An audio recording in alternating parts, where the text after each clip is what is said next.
하나, 둘, 셋. 그 책을 읽고 이 불교 철학을 공부를 해야 되겠구나. 서양 철학은 뭐 읽으면 읽었다. 뭔가 재밌는 게 없을까 해서 드라마도 찾아보기도 하고 똑같아요. 저도 뭐 철학 공부하거나 철학책을 읽을 때만큼은 이제 딴 게 되는 거예요. 수동적으로 놓여 있는 물질들의 배치가 사실은 능동적이에요. 왜 그럴까요? 왜죠? 제일 좋아했던 시인은 기용도 시인 되게 좋아했었고, 이제 그러다 보니까 이제 시를 쓰고 싶은 거고, 시를 쓰다 보니까 술을 마시게 됐죠.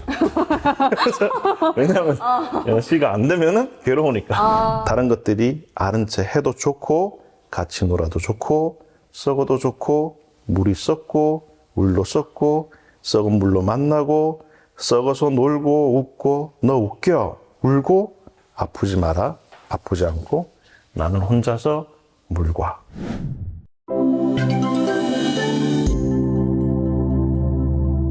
안녕하세요. 교유당 베이주입니다. 오늘은 제가 유튜브를 시작한 이래로 가장 힘든 시간이 될 것 같아서 긴장이 많이 되는데요. 오늘은 모시기 어려운 철학자를 모셨습니다. 교유서가에서 신유물론을 번역하셨고요. 철학 개념을 집필하신 박준영 선생님입니다. 선생님 안녕하세요. 소개 네, 부탁드립니다. 안녕하십니까. 안녕하세요. 박준영입니다. 예, 철학을 공부하고 있습니다. 그리고 이제 계속 철학을 공부하다가 오늘 좀 재밌는 말을 좀 하려고 왔는데 그게 잘 되려나 모르겠네요. 좀 많이 좀 잘 부탁드리겠습니다. 잘 부탁드립니다. 철학 개념 앞날개에 보면은 동국대에서 불교 철학을 공부하시고 서강대에서 프랑스 철학을 공부하셨다고 했는데요. 이 두 철학이 뭔가 거리가 멀다고 저는 생각을 했는데 학부 때 불교 철학을 공부하신 이유가 있을까요? 원효 스님의 대승기신론소라고 하는 책이에요. 근데 그 책이 저한테는 굉장히 상당한 충격이랄까 그런 것을 가져다 준 것 같기도 하고, 그전에는 서양 철학 책들을 쭉 읽었었는데 그 책을 동양 쪽 책은 그 책을 처음 접했죠. 그런데 그래서 그 책을 읽고 이 불교 철학을 공부를 해야 되겠구나. 서양 철학은 뭐 읽으면 읽었다. 생각나. 그때는 이제 그 뭐랄까 18살 때 뭐 읽을 때잖아요. 그러니까 이제 어떤 지적 자만심 뭐 이런 게 좀 재수없는 사람이었어요. 그래서 저는 친구들한테 지적질하고 뭐 이런.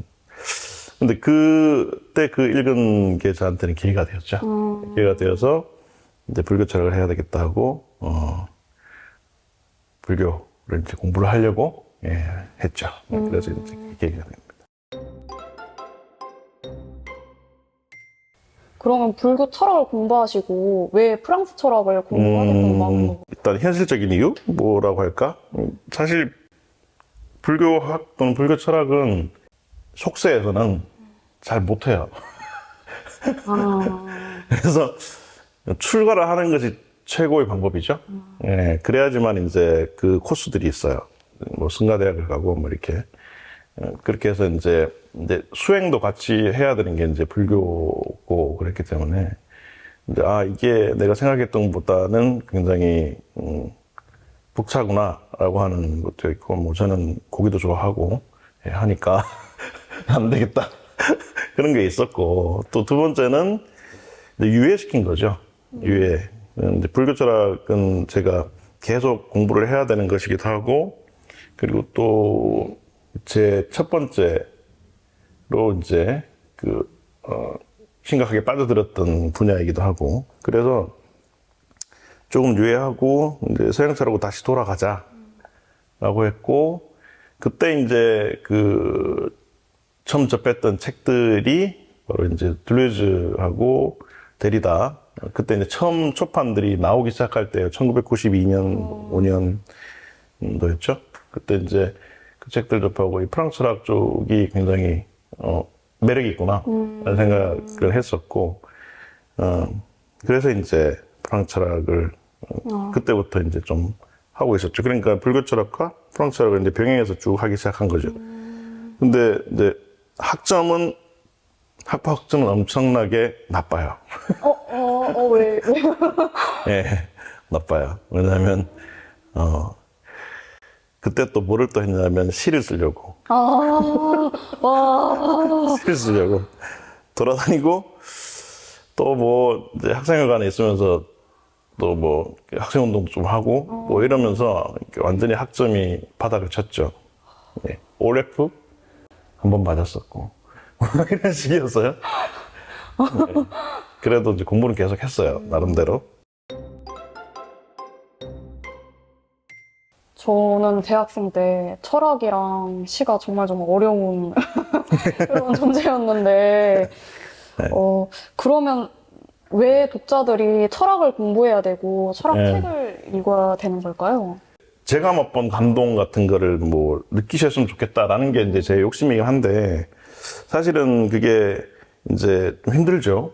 대신에 이제 철학이라고 하는 것이, 어떻게 보면은, 자기의 삶이나 일상을 평범하게 영위를 하는 것에 대해서 일간의 일탈 같은 거라고 보여지거든요. 일탈의 쾌감 또는 뭐 이런 것들을 철학책을 보면서 느낄 수 있죠. 왜냐하면 철학책이라고 하는 것이 사실은 우리의 삶이라고 하는 것과 어떤 부분에 밀접한 연관이 있지만 또한 그 삶에 대해서 비판하고 일상 속에 이제 머물러 있는 것에 대한 반성 같은 것을 하게 만드는 거죠, 철학이. 그래서 이제 다른 삶을 살게 할 수 있는 계기가 될 수가 있어요. 일상적으로 고민하는 건 다 비슷비슷해요. 저도 뭐 비슷비슷하죠. 돈 걱정, 예? 집안에서 어떤 일이 일어났을 때 어떻게 처리할 것인가, 또 부모님에 대한 걱정, 뭔가 재밌는 게 없을까, 이런 드라마도 찾아보기도 하고, 똑같아요, 저도 뭐. 근데 이제 철학을 공부하거나 철학책을 읽을 때만큼은 이제 다른 게 되는 거예요. 다른 게 되는 거죠. 선생님의 말씀을 들으니까 좀 다르게 보이는 것 같아요.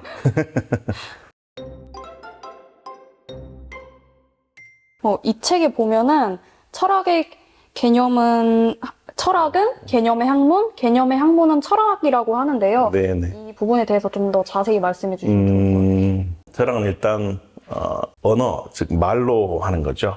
예, 물론 이제 동양 철학으로 가면은 특히 이제 불교 철학 쪽에서는 언어 도단의 경지라고 한다든지 뭐 그런 경지들 속에서는 이제 언어가 그렇게 필요한 것이 아닐 수 있어요. 근데 서양 철학이라고 하는 것에 국한을 한다면은 이제 언어를 가지고 하는 거죠. 근데 언어라고 하는 것이 사실 굉장히 우리 세계 안에서는 여러 가지 것으로 인해서 오염되어 있기도 하고, 그리고 또한 그 언어가 가지고 있는 정확성이 떨어지는 것이 이제 우리의 일상적인 언어들이죠. 그런데 이제 철학이라고 하는 것이 등장하면서부터 뭐가 생겼냐면 바로 개념이라는 것이 생겼어요. 고대 그리스로 거슬러 올라가면은 그 당시에는 철학 개념이라고 할 만한 것들이 별로 없었죠. 근데 그 중에서 몇몇 가지, 이를테면 덕이라든지 아랫대라고 하는 거라든지 또는 본질이라고 하는 거. 본질은 토티 헨 에이나이라고 하는 긴 구절이 나중에 명사화된 거거든요. 근데 그런 것 같이 철학이 처음 생겨나면서부터 이제 학문적인 의미의 개념이라고 하는 것이 생겨나게 된 거고, 거기에 기반해서 근대 현대를 거치면서 과학 언어들이 거기에 기반해서 이제 가지를 치게 된 거거든요. 그러면 이제 그 철학 개념이라고 하는 것이 사실상 철학과 등치되는 거라고 볼 수 있어요. 철학의 시작은 개념의 시작이죠. 예. 그리고 이제 그때부터 철학이 시작되면서 사유라고 하는 것이 생겨나게 되죠. 왜냐하면 개념이라고 하는 것이 바로 그 철학적이고 인문학적인 사유를 가능하게 하는 도구이기 때문이거든요. 그게 생겨났기 때문에 학문 전반이 가능해진 거예요. 예. 그렇기 때문에 이제 철학은 곧 개념인 거죠. 예.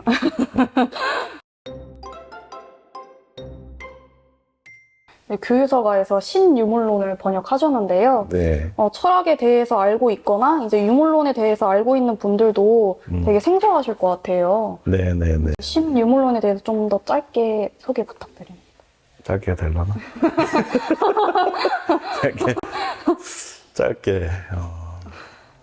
그 머티리얼리즘, 즉 유물론이라고 하는 것은 물질에 대한 철학이죠. 일단은 물질 이론론이에요. 세상의 모든 것들은 물질로 이루어져 있고 거기에 기반하고 있다. 우리가 비물질적인 것으로 보이는 것조차 물질이다 라고 이제 보는 게 유물론이죠. 예를 들어서 우리가 말하는 말이라고 하는 건 손에 잡히지 않죠. 예, 그렇지만 이것도 물질적인 것이에요. 왜냐하면 그 말로 인해서 내가 말을 함으로써 듣는 사람이 거기에 대한 반응을 이끌어내고 그 물질적인 반응이에요. 눈짓, 그리고 거기에 대한 대답, 신체의 움직임 이런 것들을 이끌어내죠. 그러니까 그게 이제 물질적인 반응이죠. 신유물론은 이제 이것을 다 끌어안는 거죠. 끌어안는데 이제 물질적인 것이 가지고 있는 성격을 좀 다르게 봐요. 여러 가지가 있지만 가장 중요한 것은 물질이 가지고 있는 능동성이죠. 이제 우리는 보통 이렇게 놓여 있는 사물들을 보면은 그냥 수동적으로 놓여 있는 것처럼 보이잖아요. 근데 이 수동적으로 놓여 있는 물질들의 배치가 사실은 능동적이에요. 왜 그럴까요? 왜죠? 우리는 이 소파나 아니면 의자나 탁자들을 우리는 옮겨왔어요. 네. 근데 옮겨오고 그 어느 지점에 물리적으로 배치되는 순간 그 의자나 탁자와 같은 것들은 우리의 행동을 제약해요. 우리는 이걸 질러가거나 아니면은 이거를 차고 가지는 않죠. 예. 피해서 가죠. 예. 그와 같이 어떤 물질이든지 간에 인간에 의해서 배치되었다 하더라도 배치된 그 순간부터는 다른 것들에 대해서 능동적인 효과, 그 대상을 제어하고 통제하는 효과를 발휘하게 돼요. 이게 이제 물질이 가지고 있는 능동성이에요. 근데 오랫동안 유물론은 그 물질의 능동성이라고 하는 것을 발견하지 못했죠. 근데 그게 발견된 게 현대에 와서 그게 이제 발견이 되기 시작한 거예요. 그게 이제 바로 신유물론입니다. 신유물론 관해서 책이 또 나올 예정이라고 들었는데요. 네네네. 이제 이 영상이 올라갈 때쯤이면 서점에서 구매가 가능하실 것 같아요. 그렇죠. 네. 근데 이게, 다른 출판사인데. 네. 선생님의 책이니까. 아, 그래? 이렇게 홍보를. 아유, 감사합니다. 예, 감사합니다. 두 권이 아마 또 거의 동시에 나오지 않을까. 하나는 번역서고, 하나는 이제, 신유물론 제 연구서입니다. 근데 번역서는, 신유물론, 대시 긋고, 존재론, 행위자, 그리고 정치학이라고 하는 책인데, 이거는 이제 초기 신유물론자 중에 두 사람인, 다이아나 쿨과, 그 사만다 프로스트라고 하는 페미니스트이자 신유물론자. 이 두 사람이 편저한 거예요. 그 안에, 여러 사람들이 들어갑니다. 그 여러 사람들의 이제 신유물론, 자들이 들어갑니다. 잘 아시는 또 로지 브라이더 티도 거기 들어가 있고, 논문에 참여했고, 여러 이제 유명한 초기 신유물론자라고 할 수 있죠. 들이 이제 많이 참여를 했습니다. 근데 그 책은 번역이 되었어야 함에도 불구하고 아직까지 번역이 안 된 책 중에 하나고요. 그래서 이번에 제가 이제 번역을 하게 되었고, 그것은 공역인데, 이제, 김종갑 건국대 교수님하고 저랑 같이, 번역을 했고, 이제 곧 나오게 될 거고요. 또 하나는 이제 지금까지 제가 공부하고 또 강의하고, 또 메모해놓고, 이제 번역해놓고 했던 내용들을 다 갈무리해서 이제 책을 좀 내야 되겠다. 뭐, 가만 놔두면 안 되겠다 해서 이제 책을 하나 내게 됐습니다. 그거는 이제 신유물론, 물질의, 존재론과 정치학이라고 하는 제목으로 했어요. 물질의 존재론과 정치학 하니까 사람들이 괜찮다고 그러더라고요. 그래서, 그 제목을 가져가기로 했고, 이거는 이제 그 신유물론의 지형도라고 볼 수 있어요. 아까 말씀드렸던 물질의 능동성과 같은 이제 신유물론의 핵심 개념들에 대한 지형도를 그리고 일부에서 그리고 2부로 넘어가면은 주요 신유물론자들의 핵심 철학들을 이제 얘기를 하면 들레즈 가타리, 로즈 브라이도티, 콩탱 메이아수 그리고 케런 바라드 그리고 뒤에 가서 레비 브라이언트 또 이제 쭉 토마스 네일까지 이제 그 철학자들에 대해서 이제 핵심적인 것을 정리를 한 거입니다. 대화 주제를 좀 바꿔서 네. 선생님께서 술을 좋아하시고 예. 문학을 좋아하신다고 들었는데요. 시를 왜 좋아하시는지. 시요. 시는 지금도 좋아하죠. 시는 뭐랄까 이제 그런 게 있어요. 철학자들이 좀 시를 많이 좋아하죠. 하이데거도 헐덜린을 좋아했고, 그리고 이제 시에 대해서 많이 연구도 하고 그러죠. 문학 쪽에 대한 관심들이 철학자들은 꽤 있어요. 제가 전공했던 조예즈 같은 경우는 이제 프루스트하고 카프카에 대해서 이제 많이 연구를 했고, 그리고 이제 또 시 같은 경우는 소설이나 아니면 다른 산문들과는 다르게 시어가 가지고 있는 어떤 핍진성 같은 것들이 있어요. 그래서 그것이 과연 무엇일까라고 하는 것을 이제 캠으로 들어가는 것, 여기서부터 철학이 되거든요. 근데 그 캠으로 들어가는 작업을 시를 통해서 할 수가 있기 때문에 그래서 관심을 좀 가지게 되었다. 처음에 시작할 때는 20대 때, 이럴 때 시를 쓰기 시작하고 할 때는 그냥 좋았죠. 제일 좋아했던 시인은 기용도 시인 되게 좋아했었고, 이제 그러다 보니까 이제 시를 쓰고 싶은 거고, 시를 쓰다 보니까 술을 마시게 되죠. 왜냐하면 시가 안 되면은 괴로우니까. 예, 술을 많이 마셨죠. 예, 많이 마시고 또 시를 썼는데 이제 합평할 때 깨지면 이제 또 속상하죠. 그래서 또 술을 마시게 되죠. 합평할 때 잘 썼다 그러면 좋으니까 마시고. 예. 그러다 보니까 술이 많이 늘더라고요. 이제 강의를 들을 때 사랑 이야기가 또 빠질 수 없다고 생각하는 편인데요, 저는. 예. 이제 아내분께서 시인이라고 들었는데, 네. 이 철학자와 시인의 대화는 좀 다를 것 같기도 하고, 이제 아내분의 시 중에서 좋아하는 시가 있을까요?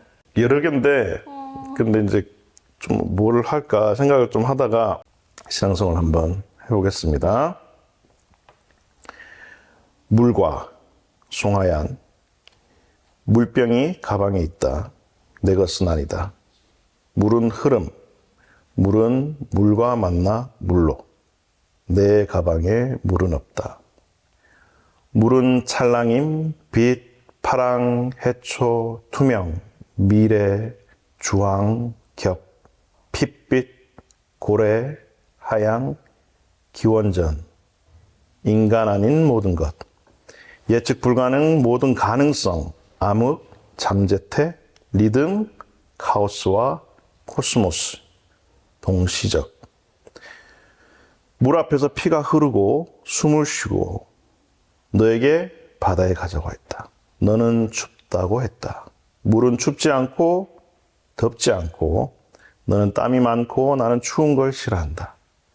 물은 적당하고 높은 것에 오르면 물의 깊이에서 모든 생명체가 숨을 쉬고 숨 쉬지 않아도 육체는 사라지고 물과 물이 되어 물은 서로에게 묻지 않고 기원전의 물인지 미래의 물인지 상관없이 시면인지 표면인지 상류인지 하류인지 원천인지 복제인지 인류인지 삼류인지 물은 물이라 물과 물은 물을 타고 오르고 함께 흐르고 내내 흘러 동행하고 헤어지지 않는다.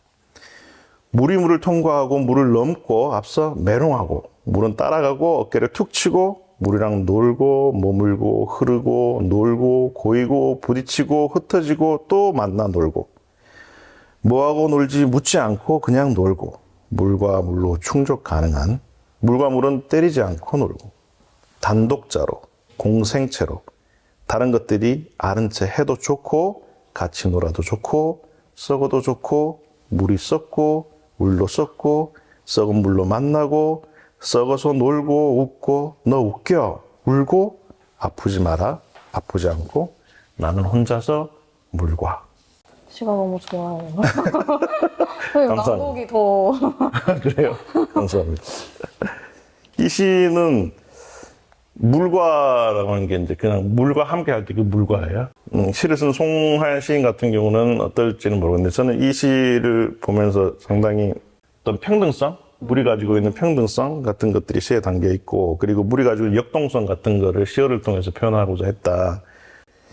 이게 시긴 시인데 이제 송하얀 시인 같은 경우는 이 시를 랩이다. 네. 랩 같은 시다라고 리듬감이 얘기를 하더라고요. 예.